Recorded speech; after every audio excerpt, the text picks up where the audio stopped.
Herb. Herb is a plant. I mean, herbs are good for everything.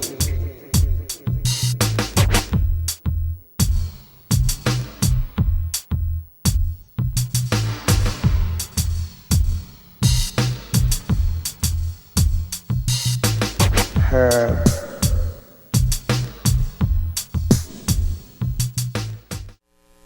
Eugene Cannabis TV, you made the trip. I'm DanK, the host, and we got Blue Whale with us this evening, and Blue Whale's back to talk about some stuff that he found and articles and stuff, and educating everybody about cannabis issues. I also want to talk about upcoming events, and we got to talk about being in Salem. Blue Whale and I were up in Salem last Tuesday, and we testified on, we were there to testify on 2198.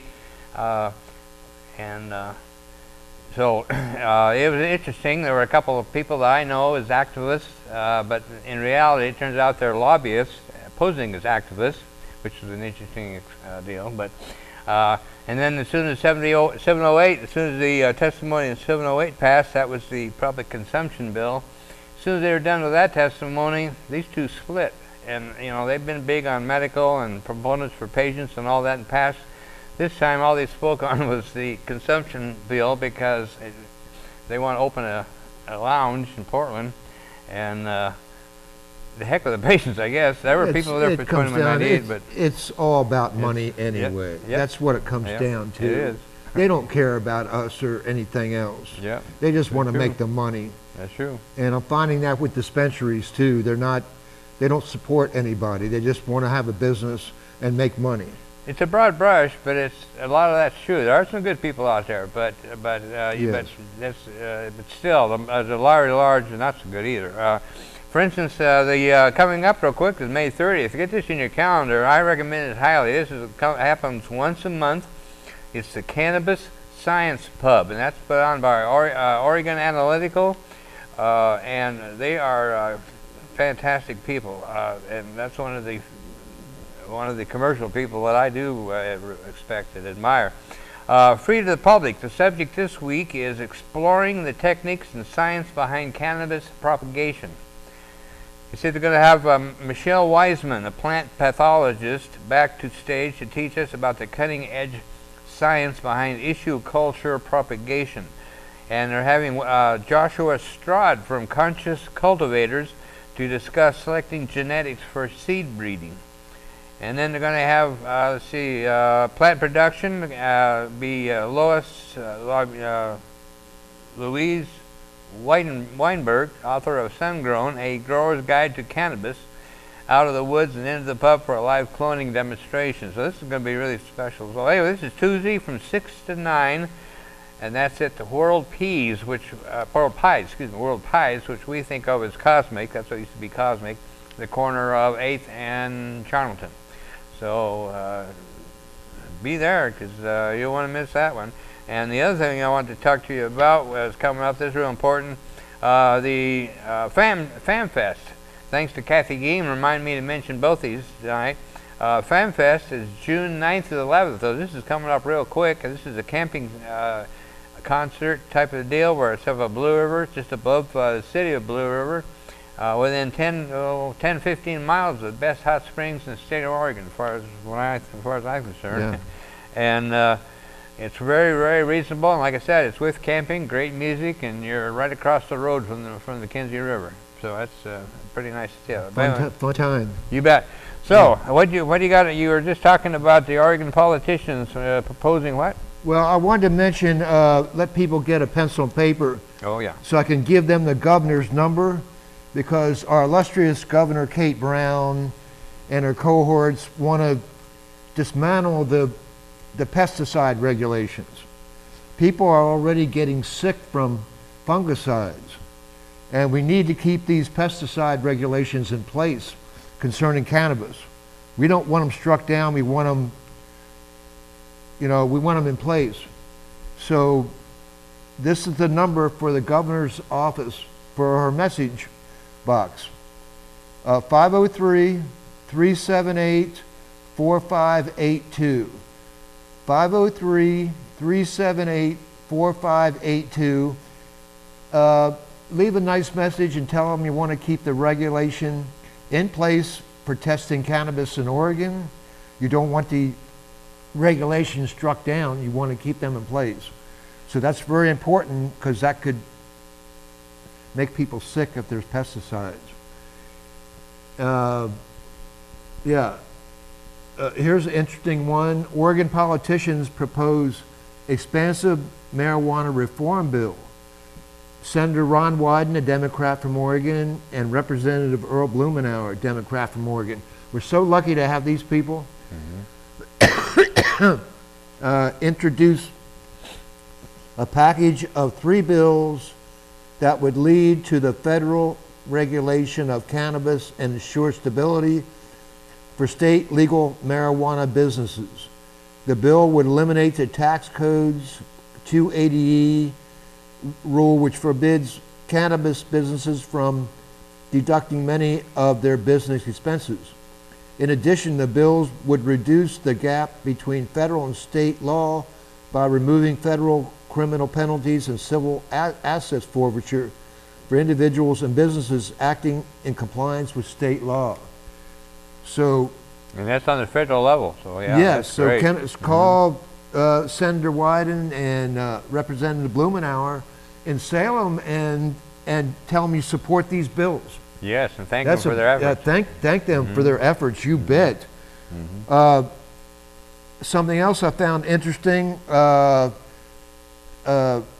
Beauregard Sessions, he's got ears like a hobbit. This guy is amazing. He looks like a hobbit. If you see the picture, Yeah. he looks like a hobbit.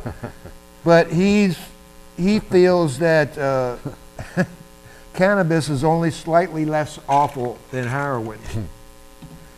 Sessions continues trend of exaggeration. He's the one that said good people don't smoke marijuana. Yes, and but he has hinted that he will allow state legal cannabis businesses to operate.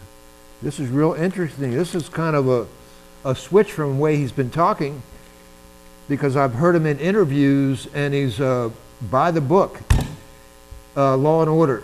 So we'll see what happens with this. This is interesting. The Christian Science Monitor reports that some in the law enforcement think Sessions is taking an outdated approach to head off a problem that may not exist. Delusional people putting out things that are lies or don't make any sense. It reminds me of the thing we used to talk about politicians all the time. They've got a solution, they're looking for a problem. Yes, yes. And it's funny because the Narcotics Bureau back in 1930, the head of which I can't recall his name, but he went to Harlem. Anslinger? You talking about Harry Anslinger? Anslinger? Yeah, and he went to Harlem to see the narcotics problem for himself. And then he came back to his office and did a video. And he said he saw no narcotics problem. There was no problem.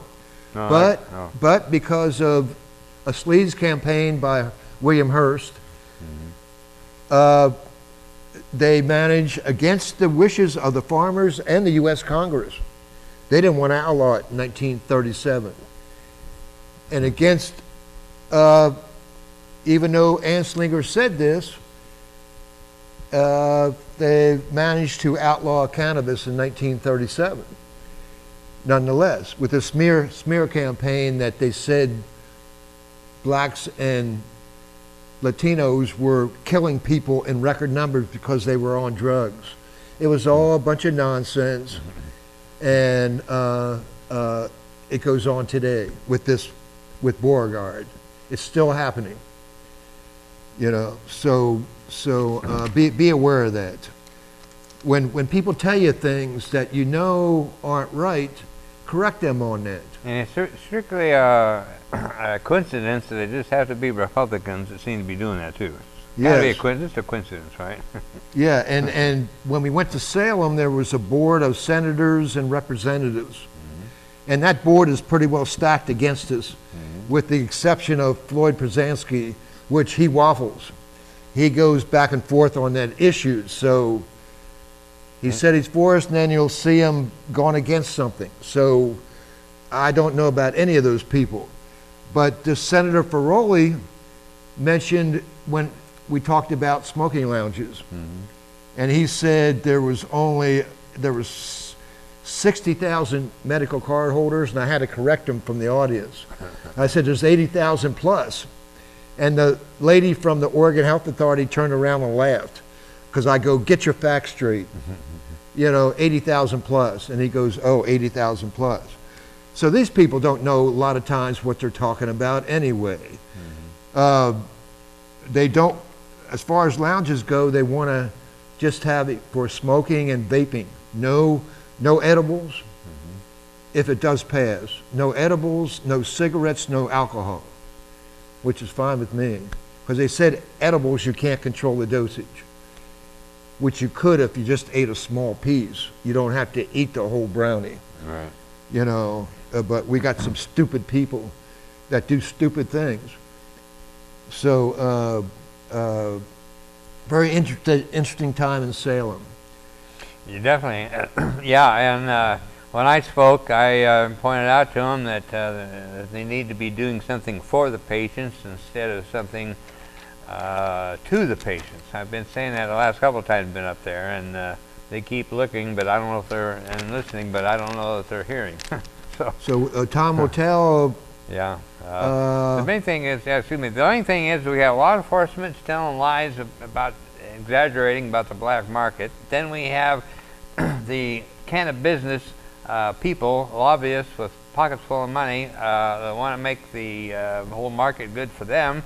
So of course they're after themselves. And where is the poor little patient? We've got a Compassionate Oregon, Anthony Taylor, which is a good organization and doing what they can. So anyway, we're going to have to wrap this up because we're coming into the first segment. So be sure and stick around for the second one. This is episode 647. Forgot to mention it earlier. And we definitely appreciate Blue Whale coming in. And you folks out there can always come down to the studio. We're behind Sheldon High School, right, the same building as the KRVM-FM, 5:30 on most Friday nights. Love to have you come down. You might get a hold of me first to make sure that we're going to be doing that show that week. We usually are, but at dankbagman@hotmail.com. Send me a note and we'll get back to you. So we're going to be right back with the second half. Do you suffer from fear of losing your election? Are you terrified that voters will discover you've done nothing to improve their lives? Maybe it's time you talk to your spin doctor about Incarcerex. In clinical trials, Incarcerex has been shown effective at reducing election-related anxieties by making voters think you're doing something about the drug problem. It's simplistic and fast-acting.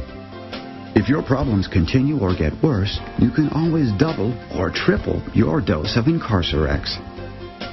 Whether it's addiction, therapeutic use, or just casual use, there's an Incarcerex plan for every American. Best of all, taxpayers, not you, will foot the bill. So talk to your spin doctor about Incarcerex today. Common side effects include loss of civil liberties, police corruption, racial injustice, increased terrorism, spread of HIV and AIDS, and violent crime. Bloated prisons are also a common side effect. Stop taking Incarcerex if bloating lasts longer than 20 years. If you're trying to balance the budget, keep families together, or protect human rights, Incarcerex may not be right for you. Do not mix Incarcerex with the Constitution or common sense. So start taking Incarcerex and keep pretending you're doing something about the drug problem.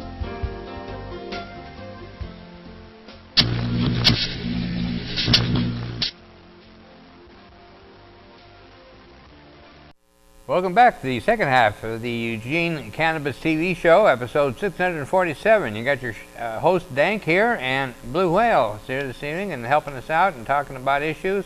We went to Salem, testified at some committees, and I wanted to real quick a shout out for Community Television 29. This is where we actually do the show. It's a great group, very inexpensive to join. If you ever had an idea you want to do a show or something in the video field, this is the place to be. Community Television 29, nonprofit. So we appreciate it. You provide the means to produce this show, and we definitely encourage you into joining the organization. It's a lot of fun, and you get to meet some great people. So where are we at here on news now? This is real interesting. Cannabis is decriminalized in parts of Disney. Oh. If your plans this summer include heading to the Disney property that covers land from Ocala to Orange County in Florida, and you get caught with anything less than 20 grams of cannabis, you might not face jail time. If you're in Ocala, instead you'll only be looking at a fine of $100.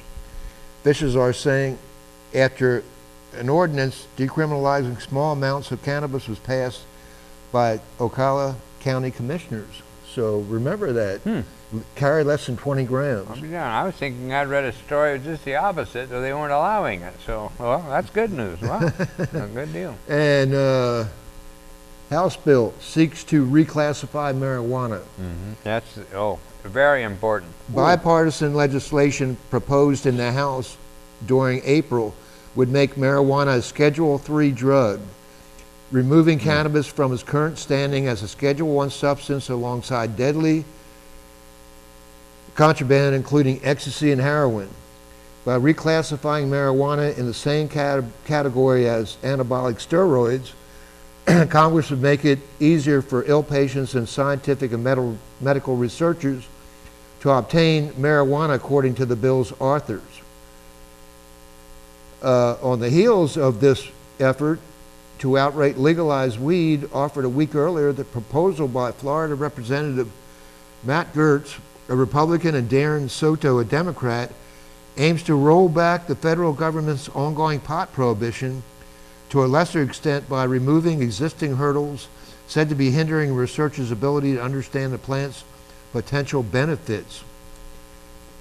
The federal government currently considers marijuana a Schedule I narcotic, a category prescribed in substances which have no currently accepted medical use in the United States, a lack of accepted safety for use under medical supervision, and a high potential for abuse.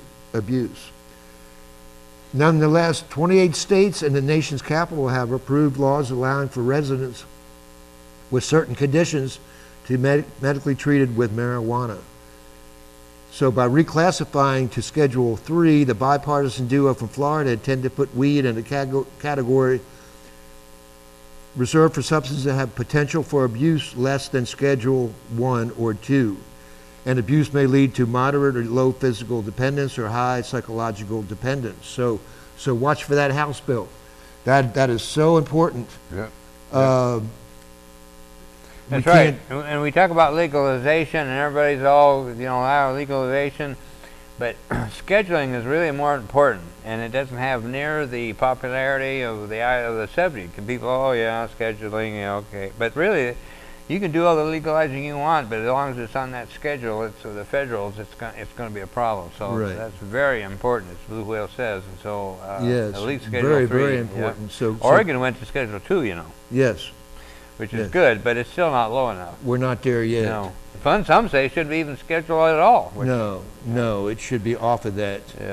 Public support for weed legalization surged in 2016.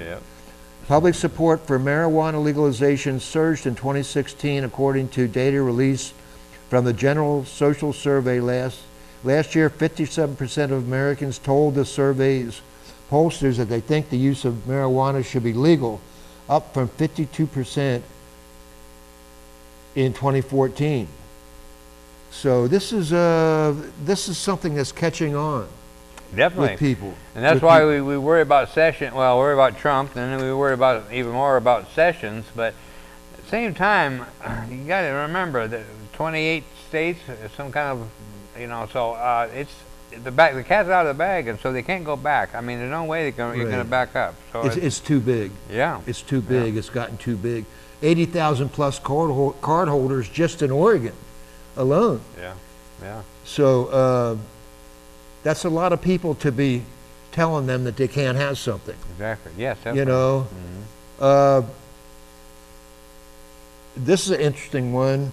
recreational marijuana home delivery launched in Oregon. So you'll be able to call certain, I assume, certain dispensaries, and they'll bring it to you. You tell them what you want, and they'll bring it to your home. Yeah, there are some limitations. I remember. I think kind of interesting, but yeah. Rules for delivery include cannabis business can only deliver to residents in the city where they're licensed. Cannabis must be transported in a safe and secured to the delivery vehicle. The vehicle can carry no more than $3,000 worth of cannabis. Businesses can't deliver to certain locations, including motels, campgrounds, or dorms. Delivery customers must be 21. Customers must sign for deliveries. Deliveries can only be made between the hours of 8 a.m. and 9 p.m. Tight controls, I guess. Yes, but that'll change in time. Yeah, what's this about Tommy Chong? I see a picture of Tommy Chong there. He's gonna be writing a regular article for the weed, for this magazine, okay. Weed Aficionado. Oh, great. He's going to be writing a regular article each and every issue called Tommy's Time. Oh, he's great. Yeah, I saw him at the NOAA conference in San Francisco years ago, and well, I tell you, got a big kick out of him. Tommy Chong, that is Tommy Chong. He's not acting. That's his Tommy Chong. Yes. He's very witty, funny. He's great. Uh-huh. Yeah. Yeah. So he's going to be doing a regular article for this Weed Aficionado magazine. Aficionado, or I can't even pronounce the word either, but yeah. Yeah. So I think that's interesting. Definitely. Oregon Bar now recognizes cannabis law. Some lawyers specialize in criminal law, some in family law, some in corporate law. Now the Oregon State Bar has created a cannabis law section to assist lawyers in navigating this growing area of state and federal law, according to a recent news release. The bulletin reports that cannabis section, whose organizers spent more than a year gathering support, already has 71 members according to the State Bar. Oregon is number 3 behind Colorado and Michigan in recognizing cannabis legal, specialty.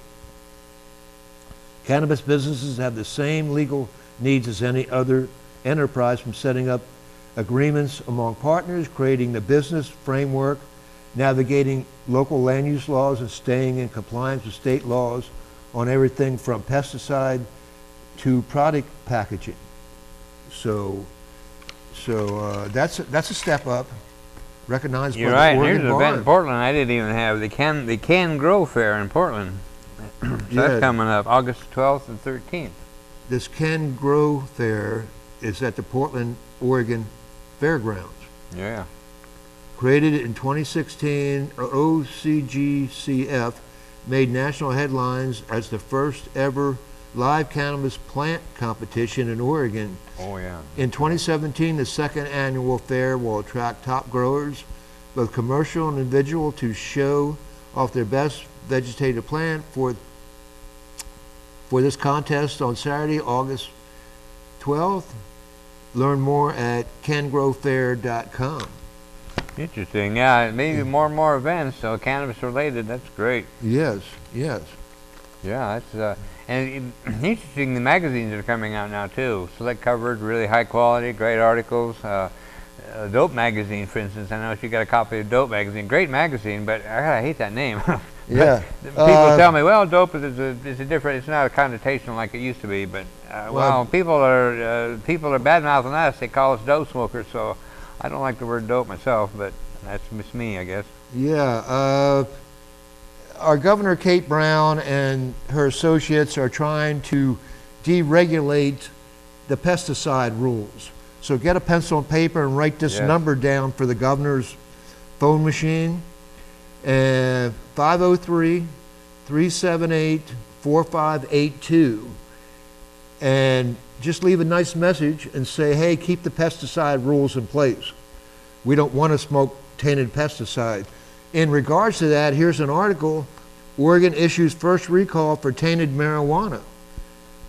The Oregon Liquor Control Commission announced its first recall of pesticide-tainted Recreational cannabis, a situation that underscores the need for reliable record keeping and clear communication about contaminated products. The Commission said in a news release that samples of blue magoo grown by Emerald Wave Estate tested positive for excess levels of pyrethrones. Chrysanthemum-based insecticide also can be made synthetically. The tainted cannabis was shipped to a retailer, Buds for You in Mapleton, before the pesticide test results were recorded in the OLCC tracking system. The retailer sold 82.5 grams of the contaminated product to 31 customers between March 8th and 10th, before the store managed on March 10th the tracking system results showing the marijuana had tested for pesticide residue. The store immediately halted sales of the product and issued a voluntary recall. No one who used the tainted marijuana has reported any illnesses, the OLCC stressed. So that's why it's so important to keep our pesticide laws in place. Oh yeah. Yeah. You know, we want that tested. Call this number 503-378-4582. Leave a nice message. Tell the governor, leave the pesticide rules in place. We don't want to smoke tainted cannabis. So it's important to know that. Mm-hmm. Yeah. So what else we got today? Also, back to the Science Pub, that's the last Tuesday next month is Cannabis Food Safety. So that's, again, the last Tuesday of the month. So put that on the calendars. The show's coming to an end. We're going to run out of time already. Time flies, and we're sitting here. We're just having such a great time. But I appreciate Blue Whale coming in, and open invitation. People come on by, come see us. You could either just watch the show or be on the show.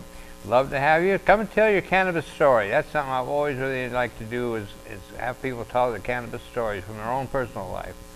That reminds me, in fact, we might have Blue Whale talk about it maybe next time, and tell more his personal experiences and what, and such as that. Oh, yeah. So Yeah. we really appreciate it, and keep the fight. And it's illegal, but we got to make it more legal. So thanks for watching, and we'll see you next week.